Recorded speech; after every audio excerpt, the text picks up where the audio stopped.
ಕರ್ನಾಟಕ ಎಕ್ಸ್‌ಪ್ರೆಸ್‌ಗೆ ಸ್ವಾಗತ. ನಾನು ಲಾವಣ್ಯ.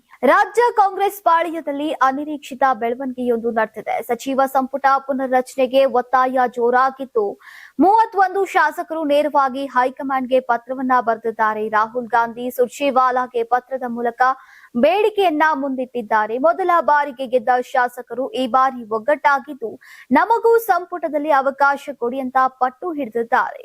ಕನಿಷ್ಠ 5 ಹೊಸ ಶಾಸಕರಿಗೆ ಸಚಿವ ಸ್ಥಾನ ನೀಡೋಕೆ ಆಗ್ರಹಿಸಿದ್ದಾರೆ. ಕಾಂಗ್ರೆಸ್ ಪಕ್ಷದಿಂದ ಹೊಸದಾಗಿ 8 ಶಾಸಕರು ಆಯ್ಕೆಯಾಗಿದ್ದಾರೆ. ಈ ಮೂಲಕ ಯುವ ಮುಖಗಳ ಅವಶ್ಯಕತೆ ಇದೆ ಅಂತ ಜನ ಹೇಳಿದ್ದಾರೆ. ಮೊದಲ ಬಾರಿಯ ಶಾಸಕರಿಗೆ ಸಚಿವ ಸ್ಥಾನವನ್ನ ನೀಡಿ ಜನಾದೇಶಕ್ಕೆ ಮನ್ನಣೆಯನ್ನ ನೀಡಿ ಹೀಗಂತ ಸಹಿಯೊಂದಿಗೆ ಪತ್ರವನ್ನ ರವಾನಿಸಿದ್ದಾರೆ. ದಲಿತರಿಗೆ ಸಿಎಂ ಅವಕಾಶ ಕೊಡಬೇಕು ಅಂತ ಹೇಳಿದಂತಹ ಮಹದೇವಪ್ಪನವರು ನಮ್ಮ ರಾಷ್ಟ್ರೀಯ ನಾಯಕರು ಅಂತ ಸಿಎಂ ಡಿಕೆ ಶಿವಕುಮಾರ್ ಅವರು ಪರೋಕ್ಷವಾಗಿ ಗುಡುಗಿದ್ದಾರೆ. ಭಾನುವಾರ ಮಡಿಕೇರಿಯಲ್ಲಿ ಮಾಧ್ಯಮಗಳ ಜೊತೆ ಮಾತನಾಡಿದಂತಹ ಸಚಿವ ಮಹದೇವಪ್ಪ, ದಲಿತರು ರಾಜ್ಯದಲ್ಲಿ ಗಣನೀಯ ಪ್ರಮಾಣದಲ್ಲಿ ಇದ್ದಾರೆ. ಸದಾ ಕಾಂಗ್ರೆಸ್ನೊಂದಿಗೆ ಬೆನ್ನೆಲುಬಾಗಿ ನಿಂತಿರೋದ್ರಿಂದ ದಲಿತರಿಗೆ ಸಿಎಂ ಸ್ಥಾನವನ್ನ ನೀಡಬೇಕು ಎಂದಿದ್ರು. ಇನ್ನು ಮಹದೇವಪ್ಪನವರ ಈ ಹೇಳಿಕೆ ಕುರಿತು ಈಗ ಮಾಧ್ಯಮಗಳು ಕೇಳಿದಂತಹ ಪ್ರಶ್ನೆಗೆ ಮಹದೇವಪ್ಪ ನಮ್ಮ ರಾಷ್ಟ್ರೀಯ ನಾಯಕರು, ಅವರಿಗೆ ಇಲ್ಲಿಂದಾನೇ ನಮಸ್ಕಾರ ಮಾಡ್ತೇನೆ ಅಂತ ಡಿಕೆಶಿ ಅವರು ತಲೆಬಾಗಿ ನಮಸ್ಕರಿಸಿದ್ರು. ಇದೇ ವೇಳೆ ಕಾಂಗ್ರೆಸ್ನಲ್ಲಿ ಮಾತ್ರ ಒಕ್ಕಲಿಗರಿಗೆ ಸಿಎಂ ಆಗೋಕೆ ಅವಕಾಶ ಎಂಬ ಸಿಎಂ ಹೇಳಿಕೆ ವಿಚಾರದ ಬಗ್ಗೆ ಡಿಕೆಶಿ ಯಾವುದೇ ಪ್ರತಿಕ್ರಿಯೆಯನ್ನ ನೀಡದೆ ತೆರಳಿದ್ದು ಈಗ ಕುತೂಹಲವನ್ನ ಮೂಡಿಸಿದೆ. ಆಡಳಿತದ ಗಮನವನ್ನ ಬೇರೆಡೆ ಸೆಳೆಯೋಕೆ ಈಗ ವಿರೋಧ ಪಕ್ಷಗಳು ದಲಿತ ಮುಖ್ಯಮಂತ್ರಿಯ ಚರ್ಚೆಯನ್ನ ಅನಗತ್ಯವಾಗಿ ಕೆದಕ್ತಾ ಇವೆ. ದಲಿತ ನಾಯಕನನ್ನ ಈಗ ಉನ್ನತ ಹುದ್ದೆಗೆ ಏರಿಸುವ ಬದ್ಧತೆ ಕಾಂಗ್ರೆಸ್ಗೆ ಮಾತ್ರ ಇದೆ ಅಂತ ಗೃಹ ಸಚಿವ ಡಾಕ್ಟರ್ ಜಿ ಪರಮೇಶ್ವರ್ ಅವರು ಗುಡುಗಿದ್ದಾರೆ. ಬೆಂಗಳೂರಿನಲ್ಲಿ ಸುದ್ದಿಗಾರರೊಂದಿಗೆ ಮಾತನಾಡಿದಂತಹ ಪರಮೇಶ್ವರ್, ದಲಿತ ಮುಖ್ಯಮಂತ್ರಿ ಬಗ್ಗೆ ನಡೀತಾ ಇರುವಂತಹ ಚರ್ಚೆಗಳಿಗೆ ಮೂಲ ಕಾರಣ ವಿರೋಧ ಪಕ್ಷಗಳು. ಇದು ವಿರೋಧ ಪಕ್ಷದ ಕೆಲಸ. ತಮ್ಮ ಸ್ವಂತ ವೈಫಲ್ಯಗಳನ್ನ ಮರೆಮಾಡೋಕೆ ಅವರು ತಮ್ಮ ದಲಿತ ಮುಖ್ಯಮಂತ್ರಿ ವಿಷಯವನ್ನ ಎತ್ತುತ್ತಾ ಇದ್ದಾರೆ ಅಂತ. ಆಡಳಿತವು ಸುಗಮವಾಗಿ ನಡೀತಾ ಇಲ್ವೇ? ಮುಖ್ಯಮಂತ್ರಿ ಆಡಳಿತ ನಡೆಸ್ತಾ ಇಲ್ವೇ? ಕಳೆದ 10 ರಿಂದ 12 ದಿನಗಳಿಂದ ಈಗ ವಿವಿಧ ಇಲಾಖೆಗಳಲ್ಲಿ ಬಜೆಟ್ ಕುರಿತು ವಿವರವಾದ ಚರ್ಚೆಗಳು ನಡೀತಾ ಇವೆ ಮತ್ತು ಆಡಳಿತವು ಸಮಾನವಾಗಿ ನಡೀತಾ ಇದೆ. ದಲಿತರನ್ನ ಮುಖ್ಯಮಂತ್ರಿ ಮಾಡುವ ಇತಿಹಾಸ ಮತ್ತು ರಾಜಕೀಯ ಶಕ್ತಿ ಕಾಂಗ್ರೆಸ್ಗೆ ಮಾತ್ರ ಇದೆ. ಇದು ಕಾಂಗ್ರೆಸ್ ಪಕ್ಷವೇ ಆಗಿರಬಹುದು, ಬೇರೆ ಯಾರು ಅದನ್ನ ಮಾಡ್ತಾರೆ. ಆದ್ರೆ ಅಂತಹ ಯಾವುದೇ ನಿರ್ಧಾರವನ್ನ ಪಕ್ಷದ ಹೈಕಮಾಂಡ್ ನಿರ್ಧರಿಸುತ್ತೆ, ಹೀಗಂತ ಪರಮೇಶ್ವರ್ ಅವರು ಟಾಂಗ್ ಕೊಟ್ಟಿದ್ದಾರೆ. ಮಾನ್ಯ ಛಲವಾದಿ ನಾರಾಯಣಸ್ವಾಮಿಯವರು ನನ್ನ ಬಗ್ಗೆ ಬಗೆ ಬಗೆಯ ಮಾತುಗಳನ್ನಾಡಿದ್ದಾರೆ. ಬಹುಶಃ ರಾಜಕೀಯ ಅಸ್ತಿತ್ವ ಉಳಿಸಿಕೊಳ್ಳುವುದಕ್ಕಾಗಿ ನನ್ನ ಬಗ್ಗೆ ಮಾತನಾಡುವುದು ಅವರಿಗೆ ಅನಿವಾರ್ಯ. ನನ್ನ ಬಗ್ಗೆ ಮಾತನಾಡುವುದನ್ನ ನಿಲ್ಲಿಸಿದ ದಿನವೇ ಅವರ ರಾಜಕೀಯದ ಕೊನೆಯ ದಿನವಾಗತ್ತೆ ಅಂತ ಸಚಿವ ಪ್ರಿಯಾಂಕ್ ಖರ್ಗೆ ಅವರು ಲೇವಡಿ ಮಾಡಿದ್ದಾರೆ. ಈ ಸಂಬಂಧ ಎಕ್ಸ್ ಖಾತೆಯಲ್ಲಿ ಬರೆದುಕೊಂಡಿರುವಂತಹ ಪ್ರಿಯಾಂಕ್ ಖರ್ಗೆ, RSS ನವರ ಚಡ್ಡಿಗಳನ್ನ ತಲೆ ಮೇಲೆ ಹೊತ್ತು ರಾಜಕೀಯ ಅಸ್ತಿತ್ವ ಕಂಡುಕೊಳ್ಳುವ ಬದಲು ನನ್ನ ತಂದೆಯವರ ಸೈದ್ಧಾಂತಿಕ ನೆರಳಿನಲ್ಲಿ ಮುಂದುವರಿಯುವುದು ಅತ್ಯಂತ ಗೌರವಯುತ ರಾಜಕಾರಣ ಅಂತ ಭಾವಿಸಿದ್ದೇನೆ. ವಂಶ ಪರಂಪರೆಯ ರಾಜಕಾರಣದ ಬಗ್ಗೆ ಮಾತನಾಡಲೇಬೇಕು ಎಂದಿದ್ರೆ ತಮ್ಮದೇ ಪಕ್ಷದ ಅಧ್ಯಕ್ಷರಾದಂತಹ ವಿಜೇಂದ್ರ, ವಿಧಾನಸಭೆ ವಿರೋಧ ಪಕ್ಷದ ಉಪನಾಯಕರಾದಂತಹ ಅರವಿಂದ್ ಬೆಲ್ಲದ್ ಅವರಿಂದ ಮಾತನಾಡೋಕೆ ಶುರು ಮಾಡ್ಲಿ. ಆ ಧೈರ್ಯ ನಾರಾಯಣಸ್ವಾಮಿ ಅವರಿಗೆ ಇದೆಯೇ ಅಂತ ಪ್ರಶ್ನಿಸಿದ್ದಾರೆ. ಸಂವಿಧಾನ ವಿರೋಧಿಸಿ ಕರಡು ಪ್ರತಿಯನ್ನ ಸುಟ್ಟಿದಂತಹ ಸಂಘದವರ ಚಡ್ಡಿಗಳನ್ನ ತಲೆ ಮೇಲೆ ಹೊರುವುದು ದಲಿತತ್ವವಲ್ಲ.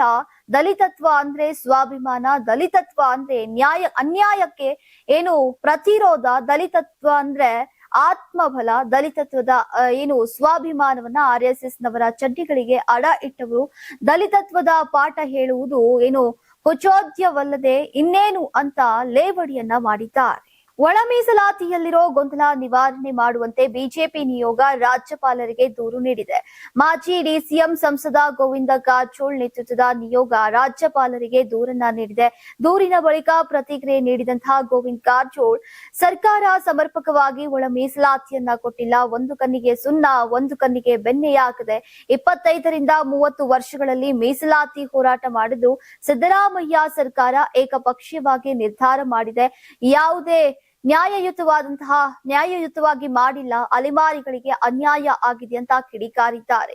ಸುಪ್ರೀಂ ಕೋರ್ಟ್ ಆದೇಶವನ್ನ ಸರ್ಕಾರ ಪಾಲನೆ ಮಾಡಬೇಕು. ಒಳ ಮೀಸಲಾತಿ ವರದಿ ಗಮನದಲ್ಲಿಟ್ಕೊಂಡು ಅನುಷ್ಠಾನವನ್ನ ಮಾಡಬೇಕಿತ್ತು. ಆದ್ರೆ ಚರ್ಚೆ ಇಲ್ಲದೆ ಬಿಲ್ ಪಾಸ್ ಮಾಡಿರೋದು ಸರಿಯಲ್ಲ. SC TSP ಹಣ ಗ್ಯಾರಂಟಿಗೆ ಬಳಕೆ ಮಾಡಿದೆ. ಈಗ ಇದು ಸರಿಯಲ್ಲ. ಸರ್ಕಾರ ದಲಿತರ ಹಣ ದಲಿತರಿಗೆ ಬಳಕೆ ಮಾಡಬೇಕು, ಇಲ್ಲದೆ ಹೋದ್ರೆ ಹೋರಾಟ ಮಾಡ್ತೀವಿ. ರಾಜ್ಯಪಾಲರಿಗೆ ದೂರನ್ನ ಕೊಡಲಾಗಿದೆ. ಅಲೆಮಾರಿಗಳಿಗೆ 1% ಮೀಸಲಾತಿಯನ್ನ ಕೊಡಬೇಕು. ನೇಮಕಾತಿ ಪ್ರಕ್ರಿಯೆಯನ್ನ ನಿಲ್ಲಿಸಬಾರದು, ಬಡ್ತಿ ಕೊಡೋದು ನಿಲ್ಲಿಸಬಾರದು ಅಂತ ಆಗ್ರಹವನ್ನ ಮಾಡಿದ್ದಾರೆ. ಗುರು ರಾಯರ ಸನ್ನಿಧಿ ಮಂತ್ರಾಲಯದಲ್ಲಿ ಗುರು ವೈಭವೋತ್ಸವ ಸಂಭ್ರಮ ಮನೆ ಮಾಡಿದ್ದು, ತಿರುಮಲ ತಿರುಪತಿ ದೇವಸ್ಥಾನದಿಂದ ಮಂತ್ರಾಲಯಕ್ಕೆ ಬಂದಂತಹ ಶ್ರೀನಿವಾಸ್ ದೇವರ ಶೇಷ ವಸ್ತ್ರವನ್ನ ರಾಯರಿಗೆ ಸಮರ್ಪಿಸಲಾಯಿತು. ಈ ವೇಳೆ ಕೇಂದ್ರ ಸಚಿವ HD ಕುಮಾರಸ್ವಾಮಿ ದಂಪತಿಯವರು ಭಾಗಿಯಾಗಿದ್ರು. ಶೇಷ ವಸ್ತ್ರವನ್ನ ತಂದಂತಹ ತಿರುಮಲ ತಿರುಪತಿ ದೇವಸ್ಥಾನದ ಅಧಿಕಾರಿಗಳನ್ನ ಸಾಂಪ್ರದಾಯಿಕವಾಗಿ ರಾಯರ ಮಠದ ಆಡಳಿತ ಮಂಡಳಿ ಸ್ವಾಗತಿಸಿತು.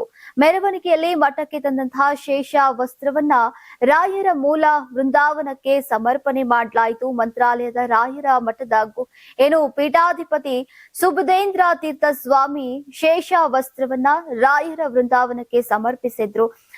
ಈ ವೇಳೆ ಕೇಂದ್ರ ಸಚಿವ HD ಕುಮಾರಸ್ವಾಮಿ ಅವರು ಉಪಸ್ಥಿತರಿದ್ದರು. ಶೇಷವಸ್ತ್ರ ಸಮರ್ಪಣೆ ಕಾರ್ಯಕ್ರಮದಲ್ಲಿ HDK ದಂಪತಿ ಭಾಗಿಯಾಗಿದ್ದು ವಿಶೇಷವಾಗಿತ್ತು. ಬಳಿಕ ರಾಯರ ವೃಂದಾವನಕ್ಕೆ ವಿಶೇಷ ಪೂಜೆಯನ್ನ ಸಲ್ಲಿಸಿದ್ರು. ತದನಂತರ ಶ್ರೀ ಸುಬುಧೇಂದ್ರ ತೀರ್ಥರ ಆಶೀರ್ವಾದವನ್ನ ಪಡೆದುಕೊಂಡಿದ್ದಾರೆ. ರೇಣುಕಾಸ್ವಾಮಿ ಕೊಲೆ ಪ್ರಕರಣದಲ್ಲಿ ಜೈಲು ಸೇರಿರುವಂತಹ ನಟ ದರ್ಶನ್ಗೆ ಹೇಗಾದ್ರೂ ಮಾಡಿ ಆದಷ್ಟು ಬೇಗ ಹೊರಬರಬೇಕು ಅನ್ನೋ ಒದ್ದಾಟ ಶುರುವಾಗಿದೆ. ಸುಪ್ರೀಂ ಕೋರ್ಟ್ ಜಾಮೀನು ರದ್ದು ಮಾಡಿದ ಮೇಲೆ ಮತ್ತೆ ಜೈಲು ಪಾಲಾಗಿರುವಂತಹ ದರ್ಶನ್ ಇದೀಗ ಹೊಸದೊಂದು ಕಾನೂನು ಸಮರಕ್ಕೆ ಮುಂದಾಗಿದ್ದಾರೆ. ಸುಪ್ರೀಂ ಕೋರ್ಟ್ ಜಾಮೀನು ರದ್ದು ಮಾಡಿದ ಬಳಿಕ ಮತ್ತೆ ಜೈಲು ಸೇರಿರುವಂತಹ ದರ್ಶನ್ ಇದೀಗ ಡೇ ಟು ಡೇ ಟ್ರಯಲ್ ನಡೆಸುವಂತೆ ದರ್ಶನ್ ಪರ ವಕೀಲರು ಅರ್ಜಿಯನ್ನ ಸಲ್ಲಿಸಿದ್ದಾರೆ.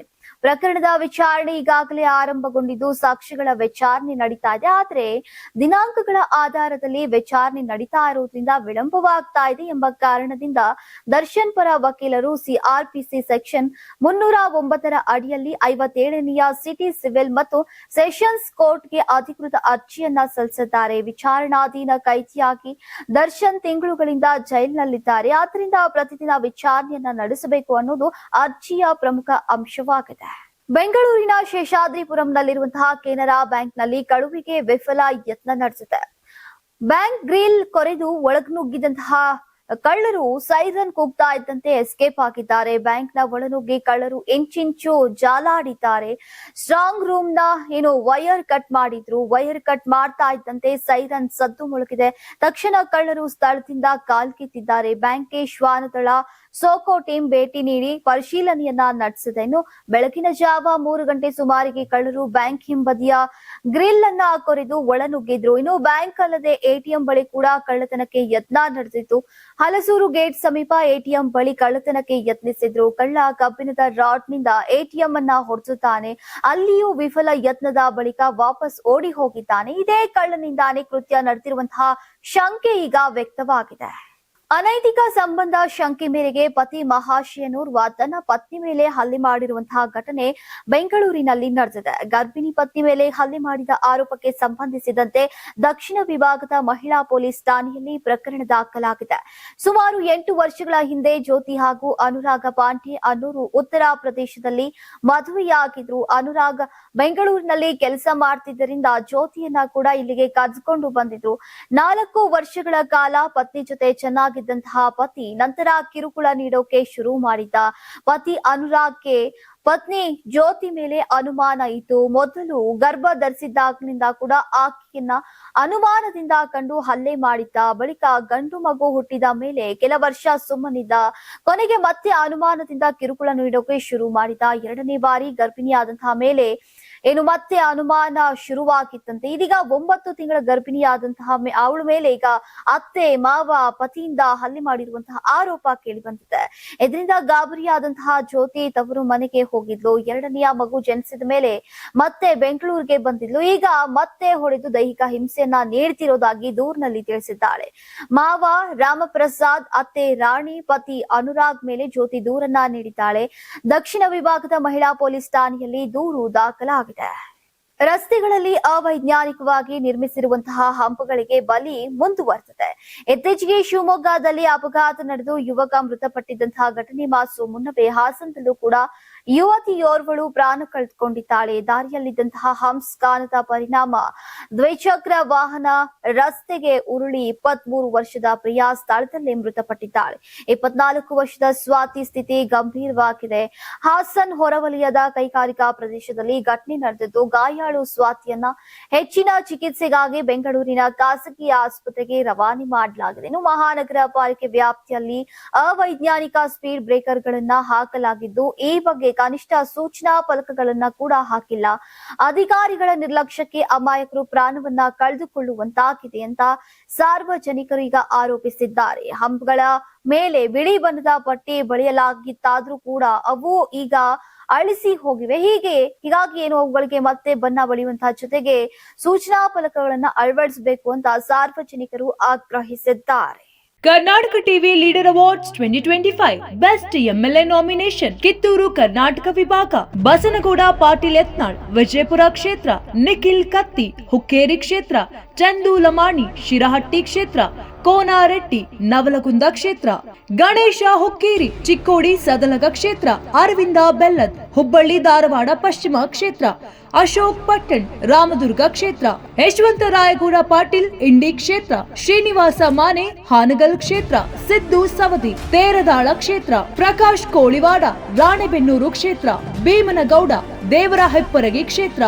ಕರ್ನಾಟಕ ಟಿವಿ ವಾಟ್ಸ್ಆಪ್ ಚಾನೆಲ್ ಮೂಲಕ ವೋಟ್ ಮಾಡಿ ಹಾಗೂ ಇವರಲ್ಲಿ ಬೆಸ್ಟ್ ಎಂಎಲ್ಎ ಯಾರು ಕಮೆಂಟ್ ಮಾಡಿ. ನೀವು ಸಣ್ಣ ಆಗ್ಬೇಕಲ್ವಾ? ಅದು ಒಂದು ಉತ್ತಮ ಆಹಾರದಿಂದ ಸಣ್ಣ ಆಗ್ಬೇಕಲ್ವಾ? ಪ್ರತಿದಿನ ನಮ್ಮ ಜೀನಿ ಸ್ಲಿಮ್ ನ ಯೂಸ್ ಮಾಡಿ ಯಾವುದೇ ಸೈಡ್ ಎಫೆಕ್ಟ್ ಇಲ್ದಂಗೆ ನೀವು ಸಣ್ಣ ಆಗ್ತೀರಾ.